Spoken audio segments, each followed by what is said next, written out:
Hello, ladies and gentlemen, and welcome. You have found the Gamer Social Club weekly news podcast.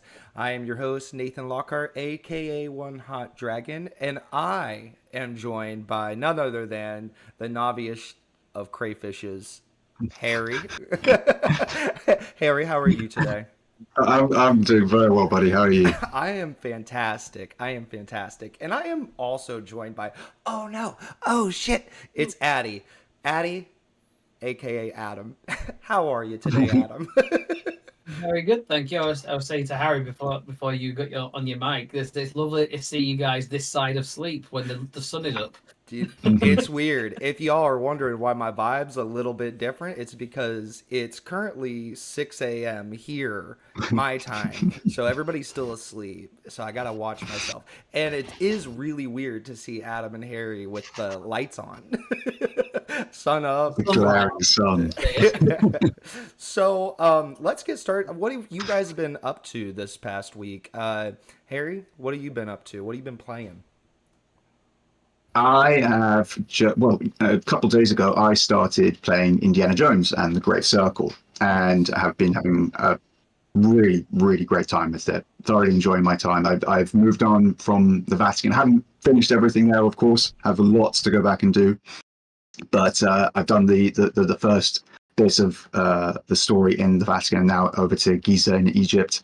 And just like blown away immediately getting there and seeing like the vista as you walk out with the pyramids and everything. I was like, oh god, this is amazing. I love it. And just finding all these little tombs and stuff scattered around it. It's brilliant. I'm really enjoying it. And yeah, and it's sort of taking up my free time when I'm not doing other bits. I've got a review I'm working on right now. That I think it's embargoes for tomorrow, but unfortunately I probably won't quite make that because we got the code a bit later than we hoped.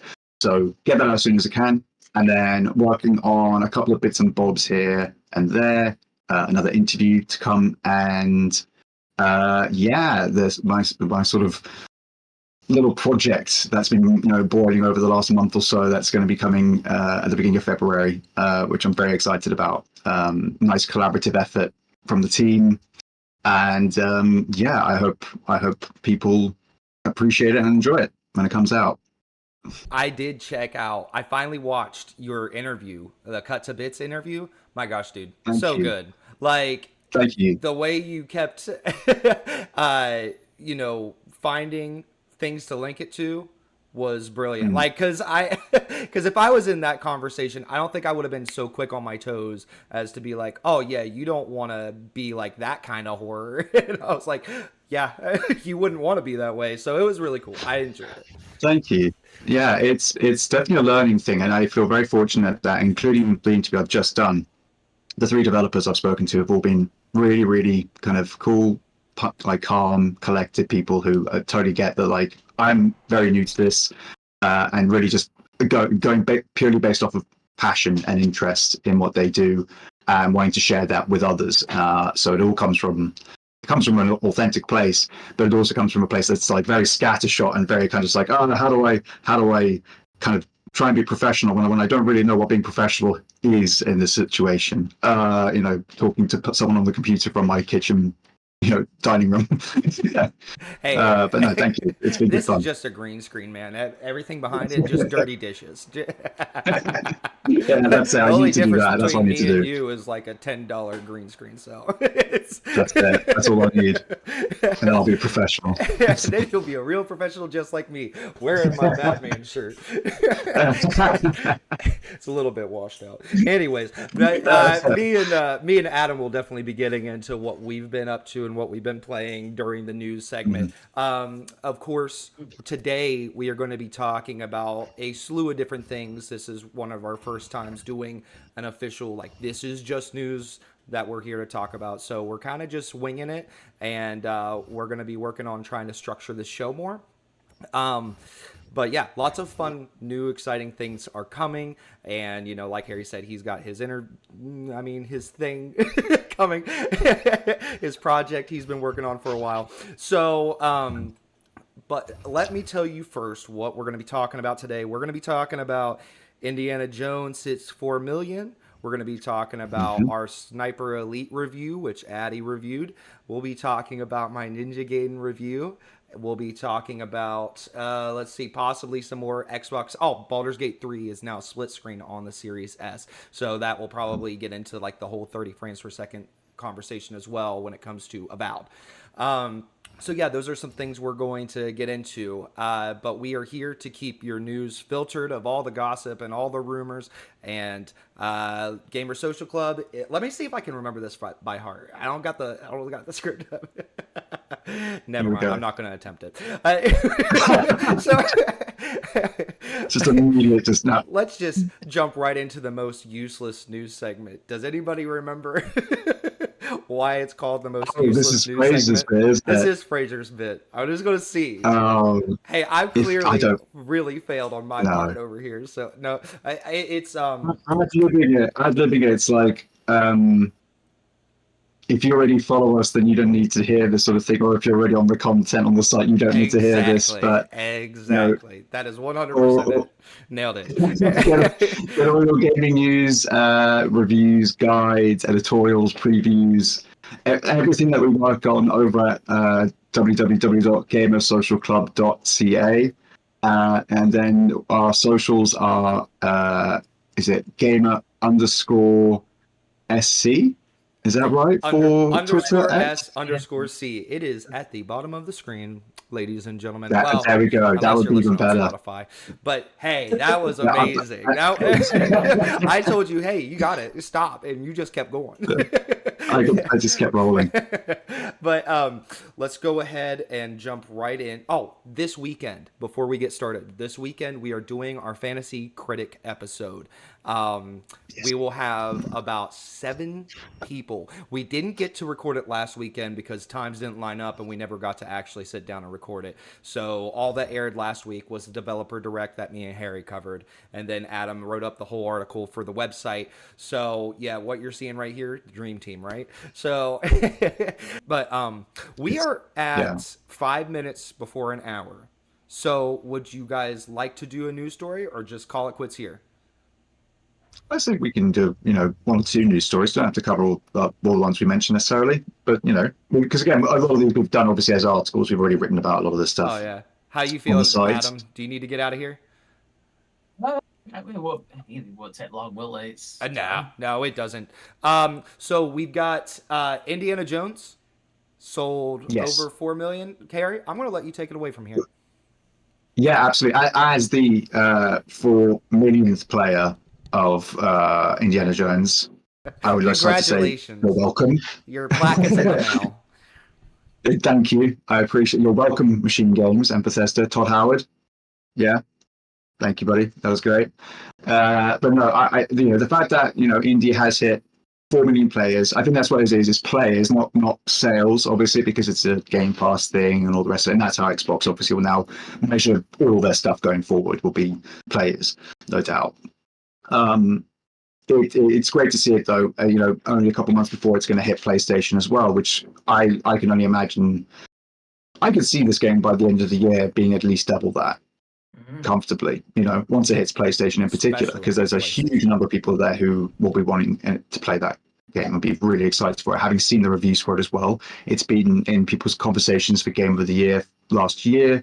It was a nice surprise that a lot of people, I think, were trepidatious because it was first person, because it was, for a lot of people, it's, yes, Indiana Jones started it all, but isn't this just another Uncharted, which was just another Tomb Raider? Like, are we not just repeating ourselves again? And actually, it turns out, no, we're really trying something different with this and trying to fully capture that Indiana Jones vibe. And you are him. You throw slugging punches, and then you get wheezy pretty quick because you're a professor. You're not a superhero. You wear suits, and teach most of the week, and then every now and then you go off on crazy digs because you're a madman.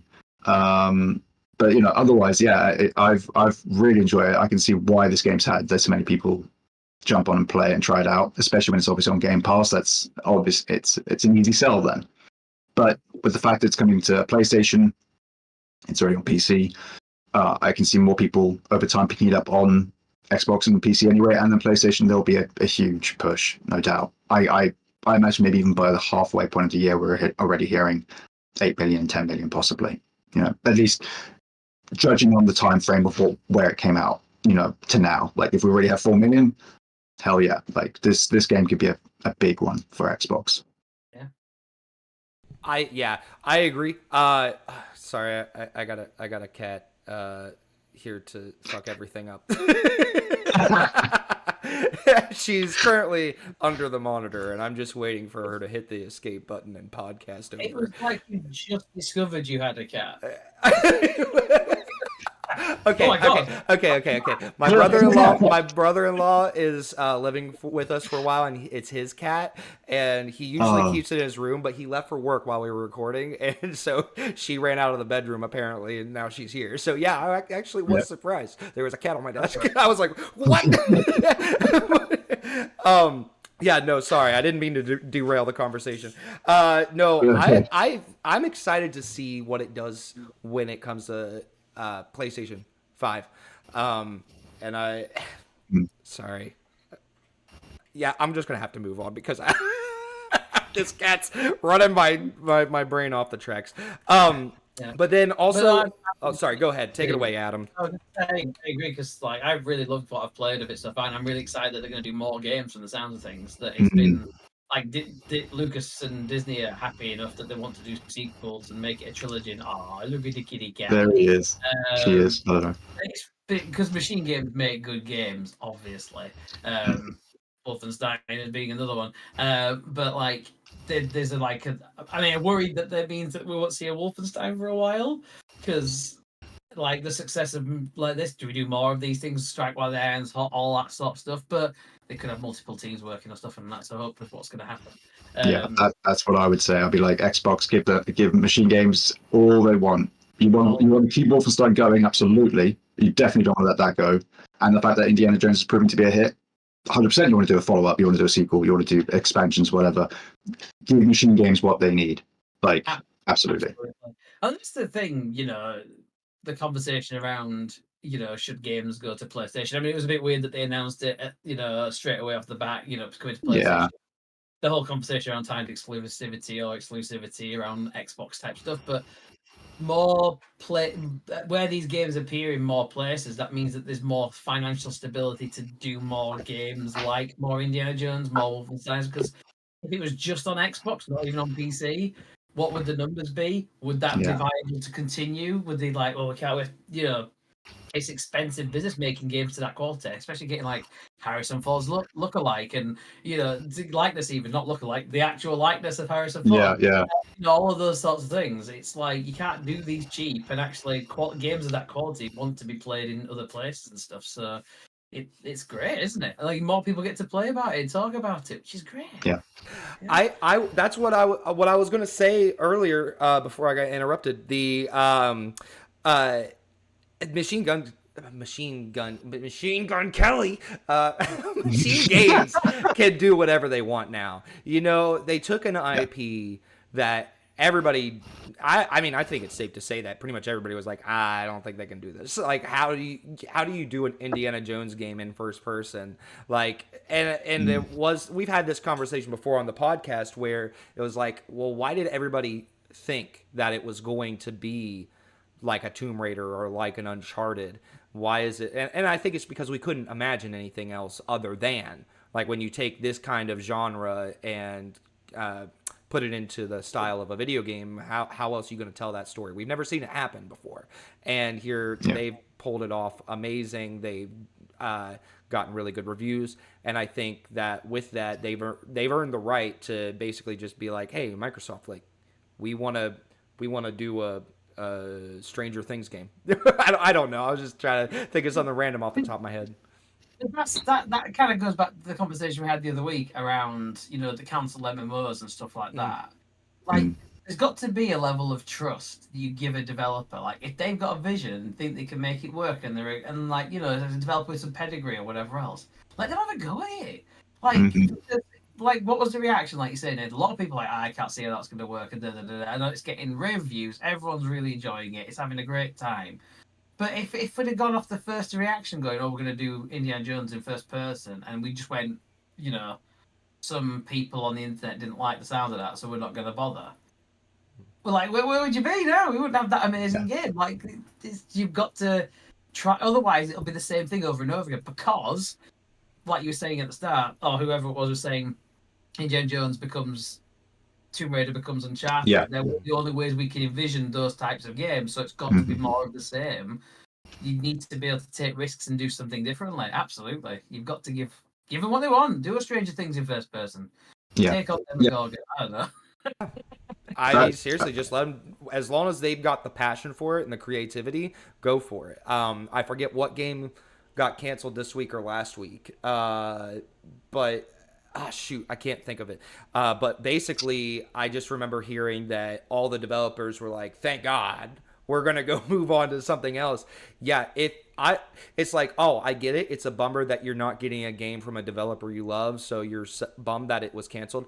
But if the reaction from the directors and the reaction from the team is, "Thank God it's over. We're gonna go work on the things we want to work on." Thank God we didn't get that game, because it would have been just empty soul. It would have been soulless, you know. Yeah.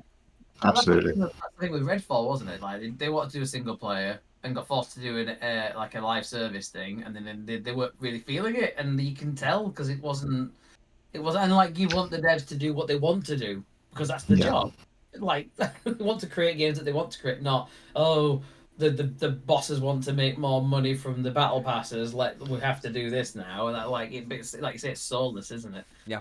Yeah, I mean, what happened there? I think that it was obviously back when it was ZeniMax running the show as opposed to it being Xbox. And what you had obviously was like a big push from ZeniMax, I think, through Bethesda to be like, yeah, everything gets a live service game now, basically, because that's where the money's coming in. They're looking across at Overwatches and, you know, Fortnites and Minecrafts and all these other things and thinking like, we haven't got a single game that does that. We only do single player stuff. We need to change that. All of you who have an IP that's successful, Wolfenstein Youngblood, that's now a co-op game. You know, we're now going to do Fallout 76. We're also going to do Elder Scrolls Online. We're going to do, all these games now get their not even spin-offs. Often, like they're like literally, like, this is the next game, and you know they've had like a 50% hit rate with those. Thankfully, Elder Scrolls Online has become, you know, really successful and doing very well for them. Fallout 76, after having an abysmal, first year or so with just like the worst track record and everything like that, and just one of the worst launches and recent memory, it's just like it's now at a place where people can look at it and go, actually, that's a really good game. Like, it's genuinely a very good game, and you'd have a great time with it if you're really into Fallout. Back though, when you started it, you would have probably thought this is just a big mistake and we shouldn't have done this. You know, clearly this was just a mismanaged error, but not all of them came to pass that way. But it's weird to now say and see what's happened with PlayStation. I know I bring them up a bit maybe too often now, but like at the same time, it still boggles my mind that we had however many live service games in there, and I've heard people suggesting that it was a good idea because how else are you going to find something that works? It's like, you do it by outsourcing to third parties. You don't get all your first party studios doing it. Like, come on, like I don't get this. Like, it makes no sense to me, especially when you're pairing them up in such bizarre ways. It's like, no, as you just said, Addy, let them make what they want to make. If it happens to be falling into the multiplayer circle, whatever, cool, great, let them run with it. Otherwise, let Bluepoint make whatever type of game they want to make because of their pedigree. Let them make whatever they want to make.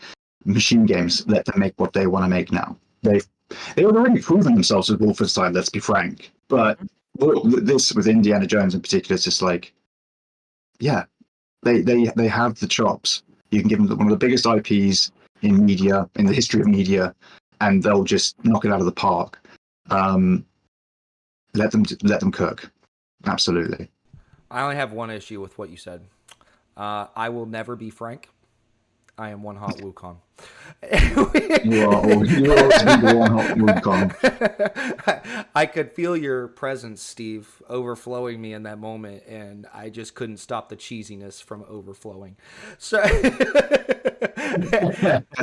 Steve. So let's go ahead and let's.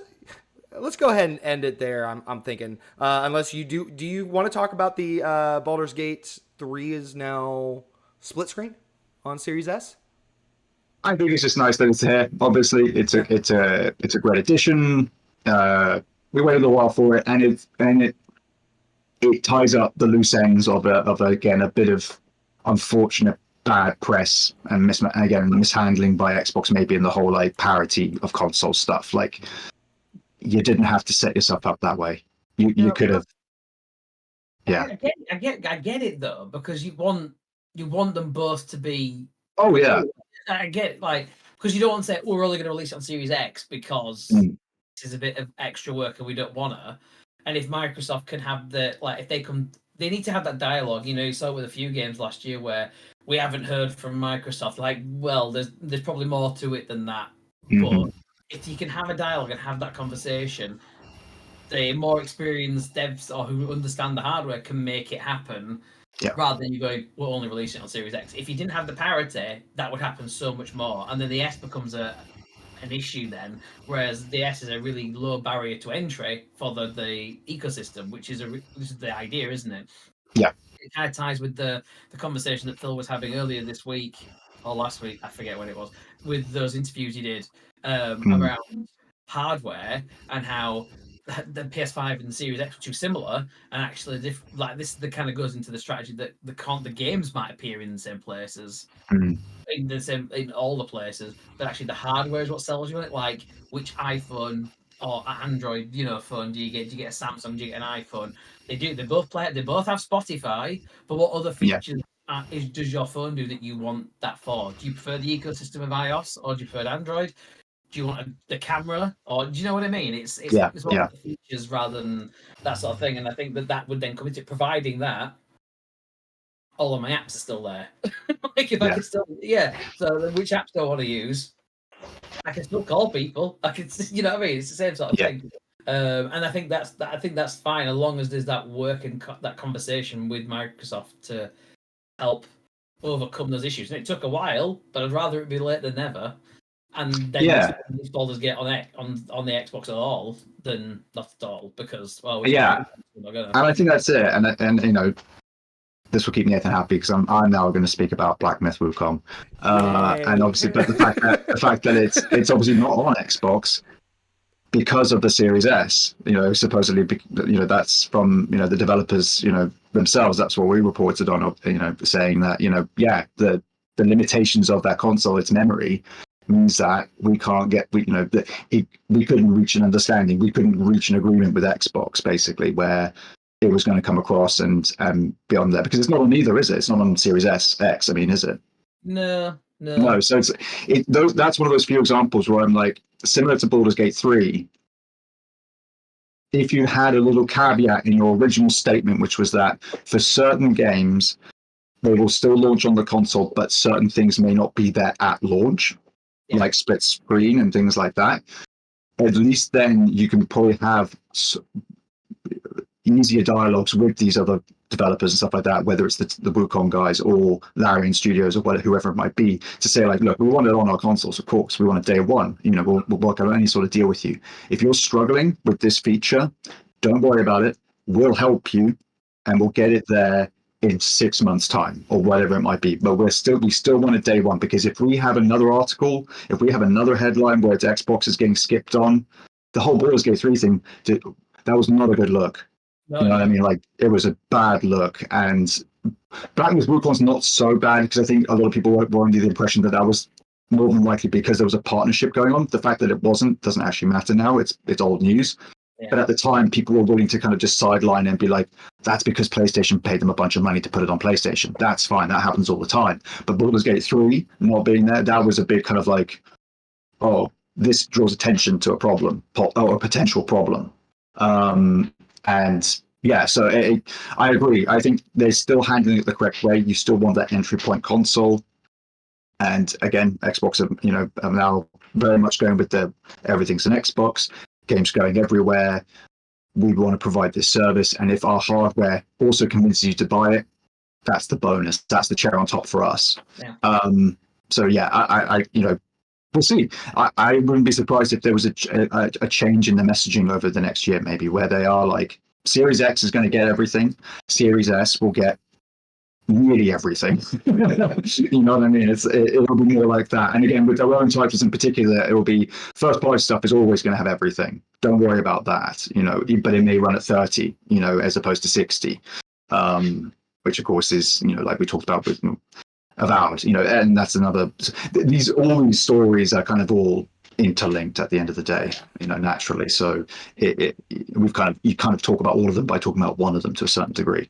But yeah, it's interesting stuff. And I mean, it kind of goes hand. That's what has been on my mind while I listen to you talk, is how much they intertwine. And it is that thing of constantly seeing it pop up in the news over and over again.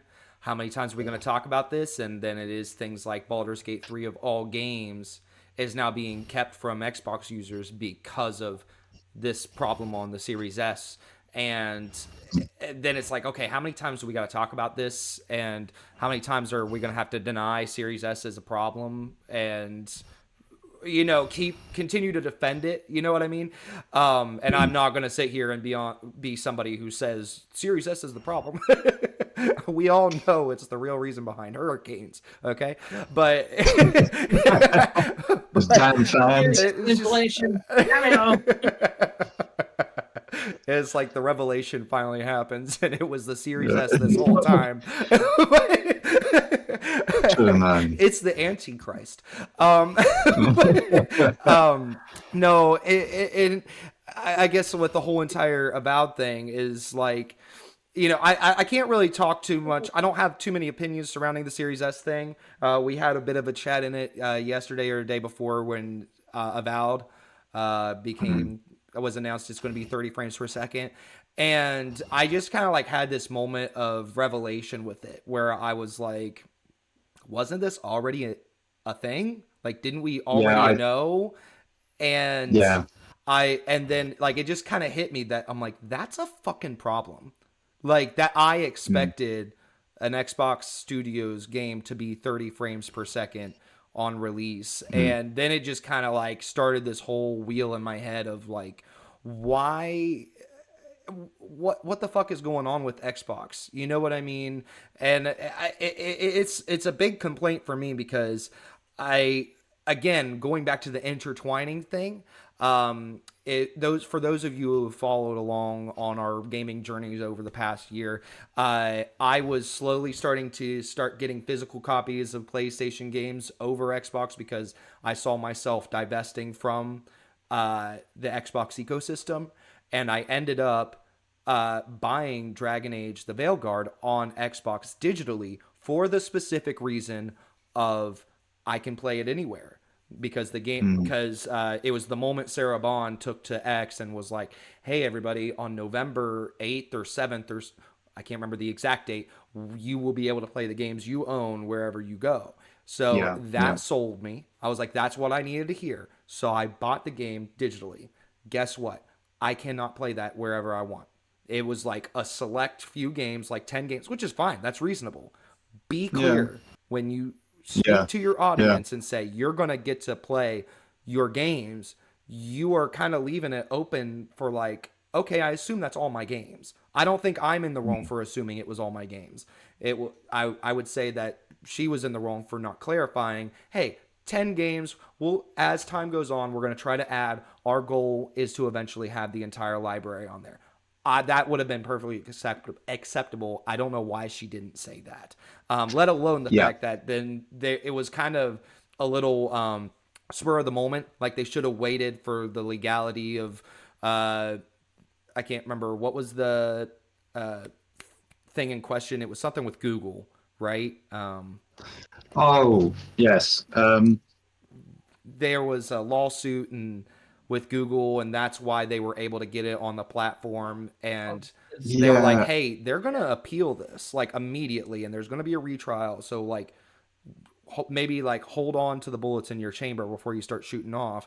And it sounds like they did shoot off way too soon because, again, they appealed, and then they had to pause that process on bringing games to wherever you want to play, the games you own anyways. So again, but I think it's on that though. There is like the blog post that came out straight after the announcement went into, because I remember I think I wrote the story about it, and it was You like there's did. 50 games You and they were did. listed and stuff like that. And like the problem is the same thing with people scrolling on Twitter and stuff like that. They don't read past the headline and make a decision. Like, and that's the thing with messaging, isn't it? You like it'd be very difficult to have a concise message if you have to go into all the T's and C's of everything you say, and it's very tricky with comms and stuff like that to kind of to get that messaging with all the detail that comes with it, I suppose. And I agree, they could probably be clearer saying we've created a selection of games that you can play now that you own, rather than going all the games you own or however it was phrased. Yeah. So because if you read the article, here's the 50 and more will come, and they were very clear on that in the blog post on Xbox Wire or whatever else. But people don't read everything, so there's. And like you said, there's a lot of assumptions being made. I'm obviously not having a go at you. That's just the messaging. Oh no, I know what you mean. Yeah. So it's Yeah. part of that is about how you portray that, but equally there's something about not taking it as read and going to do the reading to get the full facts. I encourage that in all walks of life. Get the facts before you start making decisions on stuff. That's why we write news. That's why we report on stuff, because we report what's there. We don't talk about the rumors. Because it's important to get it right, because the narratives that come out of getting it wrong are very damaging. And that's just it again in all walks of life. So Yeah, and that was the absolutely. thing is like I think you did that article because they didn't. Correct me if I'm wrong, but I don't think they released all that at once. It was like Sarah Bond's tweet, and then like a week later, they gave that list. Am I wrong, or was it like the next day? I can't remember. It was fairly. They already have obviously things like that lined up, don't they? I can't remember how quickly it would have said, but I remember there's a conversation around supporting a store in Android and stuff like that, Yes, and that was a yes. separate bit of news. But then Yes. the playing your games anyway. I'm fairly sure that was the announcement sort of thing. I can't remember the timeline exactly. And that's definitely the route they need to go. But to kind of sum up my point of all of this 30 frames per second Series S problems and the Xbox Play Anywhere thing, they need to figure out what they're doing. I mean, I know that they've made their mission very clear. They want to be the console that is. Xbox is everything. Xbox is everywhere. Xbox is not your toaster. Xbox is your TV. Xbox is not your mug. It's your computer. So stick with that. Phil Spencer made a quote last week, and this is the reason I'm saying this. He made a quote last week where he was like, "We still very much care about having the best hardware." I hope that's not true, honestly, and that's just me personally, because it's just stick to what you're doing. Don't talk out of because last year they took a lot of fire because they're like, oh, Phil Spencer's talking out of two sides of his mouth, and oh, Xbox they're a whole bunch of liars over there. And I think this is where these problems originate from, is when Phil Spencer does go on these interviews. He says what he wants for the future of Xbox, and then sometimes that doesn't line up with what actually ends up happening. Now, that's not on Phil Spencer. It's just Phil Spencer. He's talking in an interview. He's anything you've ever heard about Phil Spencer is a very down-to-earth person. So he's just going to be open about like what he wants for, Xbox, right? And what they envision for the future. So my point is like, if you're going to stick with consoles, I hope that's not the case, because that they've pretty much already admitted multiple times they've lost the console wars. They've lost that race. It's all in the ecosystem, and they're trying to reach out and make the ecosystem easily accessible. I feel like when they sit there and try to prove a point of, oh, well, hey, we've got the best console. Well, if you've got the best console, then you need to be making sure that if we're going to have these regulations, like the Series S needs to be doing XYZ thing, well, then we need to be having regulation that the Series S and X can perform XYZ for Avowed, for these Xbox Studios games. You cannot sit there and sell a console and say you're going to get the best experience on this console with the Xbox games, when that's simply not the case. And I believe I was talking to Jeff about like my time with Starfield. I had a better time streaming the game than I did actually on my hardware. and that's just me. That's just my internet. So like I know that that's not going to be the same thing for everybody. But goodness, that shouldn't be the case though. It should not be the case that my streaming's better than my native hardware experience. And I think as right now they don't have a ground to stand on when they say, "Oh, hey, play Avowed on Xbox, you know, you'll have the best experience." Like if you're going to move forward with the consoles, just say, "Hey, this is your best access to the Xbox ecosystem." You know, we've got quick resume. Hey, we've got XYZ things that make your gaming experience in life a lot better. But don't try to sell we're the best console on the market, because I don't think people are interested in that anymore. And I think Blessing said something on Kind of Funny Games Daily the other week that I found really interesting, was that now it's really just a battle between PlayStation console versus PC as far as like where people are going, the direction things are going. I think Xbox needs to stay different. Do your own thing. Pull a Nintendo. Do the weird thing that nobody else is doing. Like I said, you know, it's about ecosystem and accessibility. Focus on that. That's my preference. And if Phil Spencer was sitting in front of me right now, that's what I'd say to him. You But can have both. Okay, you can have both. You can like because if they have 3 Xboxes next time in the next iteration of hardware, and one's your high end, because if I would want to buy a new Xbox, but I would also want that to be I went for a Series X over a Series S. I want, if I'm picking a console and I've got the option, the cheapest one is the best access to the ecosystem. absolutely. But I want the best quality because Absolutely. I want to see my games running at the higher, resolutions and all that sort of stuff.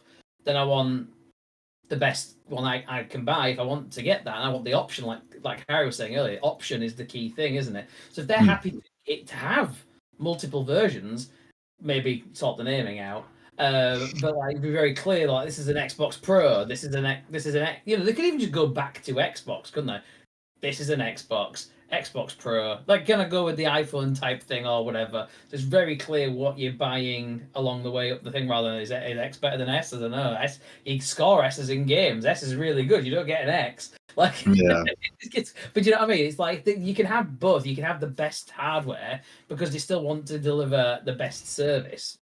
In the same way that PS5 Pro is an option, that's the best version of a PS5 in theory. But it's a lot more money. So like a lot of it's about quantifying what best is as well, I suppose. Like what's the best for you? Like you can't say Xbox is necessarily the best access, because actually, if I just want a controller and use my Samsung TV, I don't have to buy anything else. That could be the best thing for me. Yeah. So it's a tricky one, I think, in terms of that pitching. And I think that broadly as a games conversation, I think there's a lot of people still stuck in the console generation type thing where it's Switch versus PlayStation versus Xbox as consoles. And as Xbox has evolved to that ecosystem approach, there's a lot of cognitive dissonance with people around.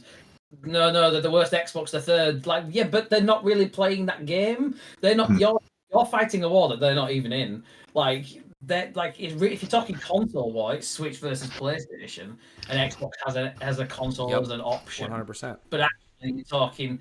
You can have PC as an ecosystem, PlayStation as an ecosystem. What are they offering in terms of the wider thing? Has it got play anywhere? Can I play it on my TV? Can I play it on my phone?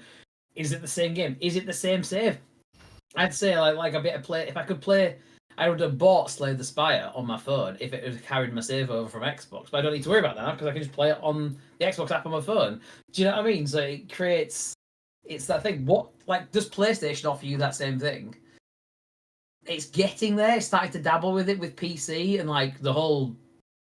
And part of all of this is what I was going to say when you were talking, Nathan, was they're not going to get it bang on every time, and they've got to learn. Phil Spencer can say, we want to have the best console. If it turns out that's not the case, because it would have cost you £1,000, that's not an attractive approach for the market. Yeah. You wouldn't buy it £1,000, so don't get angry at them when they don't provide it yet and they give you a lesser version. The ambition can be there, but they don't have to, they can't make it happen. So again, with the PlayStation thing, you must have a PlayStation login for The Last of Us. Okay, lots of countries don't even have the ability to have that, so lots of people can't play your thing. Yeah. So they've just changed it, haven't they? So now it's an option, but you get incentives to do that. And Yeah. I don't know if you've got the kind of cloud saves across thing, but maybe that will come. You know, if I'm playing Last of Us 2 on PC, save previously in the future like it would on Xbox. You know, like that kind of evolution of it. And because you're starting to see the new guy from Sony's kind of like say we want to take it multi-platform and really invest in it and all that sort of stuff. So I think he just mentions PC, but you obviously with Lego Horizons on Switch and stuff, there's other opportunities, I suppose. Sorry, bit of a rant. No, you're fine. I mean, I feel bad because I feel like I've gone on 100 rants this episode. We're good at, all three of us are very good at rants, I think. I think we've got the three best ranters in the team right here. And I'm going to have my quick one right now, just because I mentioned this sort of stuff when Nathan and I did the developer direct and things like that. And, just talking about this stuff today, and even just before we started, I said that, the tagline now is that Xbox is a third party service publisher that offers a first party platform, as part of the service, basically. That's the situation I see it as. And in that respect, they have shifted away from the battle that was, the console war, in the same way that Nintendo did. Nintendo went off and found their, I can't remember how I described it. They went off and found their handheld island. So PlayStation have stayed on the mainland where the console war was happening, and now Xbox have sailed off into the ocean to be like, oh no, we're going to cover like all these little different spots around here. We found Fire Stick Island, we found PC Land over here and stuff like that. And PlayStation's like, yeah, well we've taken console territory. And they're like, yeah, that's cool, you have it, that's fine. But at the same time, Xbox still recognizes that the majority of their player base is console based. And that's what they grew up on. Not just because they started with Xbox, but because before Xbox even existed, they were probably already on PlayStation or Nintendo or Sega or Atari or every other console that's happened previously, which is what they bought into, and thus to then turn to your audience of however many million people who've bought your hardware and go, by the way, guys, this stops now and you're going to have to go PC or Fire Stick or whatever. It's like, they will not follow you. They will go with the thing that is closest to what you already offered. And when your games are also then going to that other platform that looks very similar to yours, but just has a different shaped box, they will go to that box. They will go to another platform that offers console, and that will be PlayStation. They won't.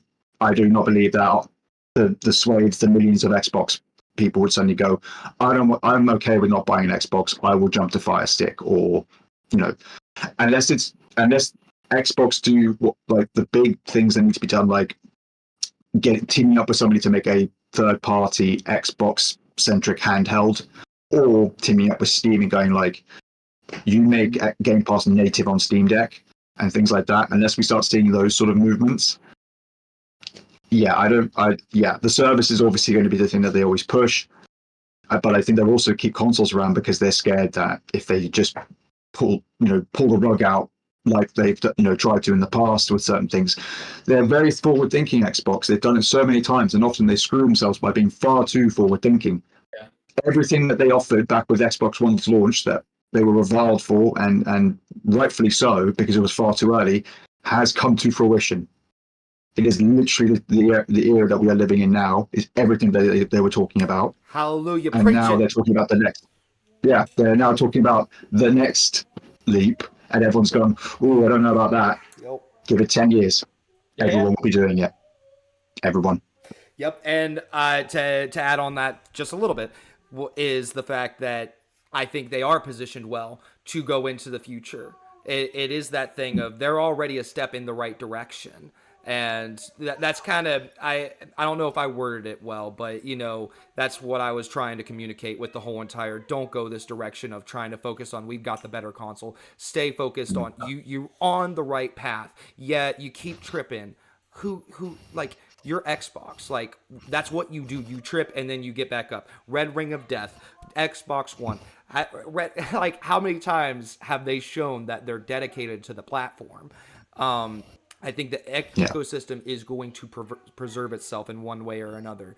I would love to see what that looks like. I think they're absolutely armed and ready for the future. And I've preached everything you're saying since the Xbox One days. I was one of the 1% who was like, Xbox Snap feature? Let's go. I mean, come on. I was watching YouTube videos cool, man. on my same screen as I was like getting collectibles on Assassin's Creed 4. All right. It was dope. The Kinect was dope. I will stand by that. And but They already you're had right. the thing that PlayStation then had stupid patents for being like, oh, you can look up help videos whilst you play the game. Barely fucking works. Guess who already had that? Xbox with Snap about 10 years ago. That's right. That's What's right. the collectibles guy as I'm collecting the collectibles? I don't have to have two screens open. What? But listen, Addy is here to walk you through those collectibles. You go to gamersocialclub.ca. They're all right there, buddy. Let's go ahead and wrap it. Yeah, please look at them. Please, we need those views. Let's go ahead and wrap up the episode here with Addy's article of his weekly game launches. All right, so first off, just real quickly, we've got Star Wars Hunters Early Access. It's already been available on Android and iOS Switch. In January 28th, we've got Oh, that was 2 days ago. Got City Transport Simulator. We've on Xbox Series and PS5, also available on PC. Also got Cuisineer. Cuisineer.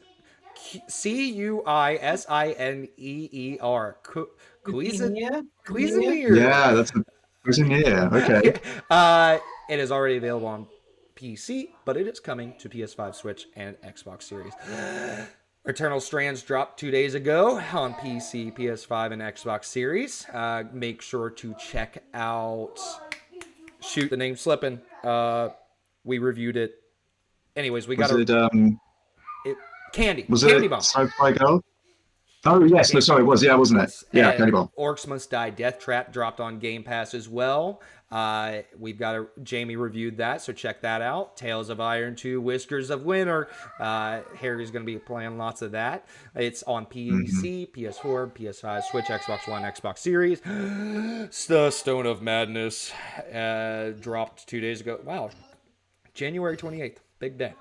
PC, PS5, and Xbox Series. Warside, Wayfinder, Agent Fall, Slasher Origins, Stellar Docs, Invasion.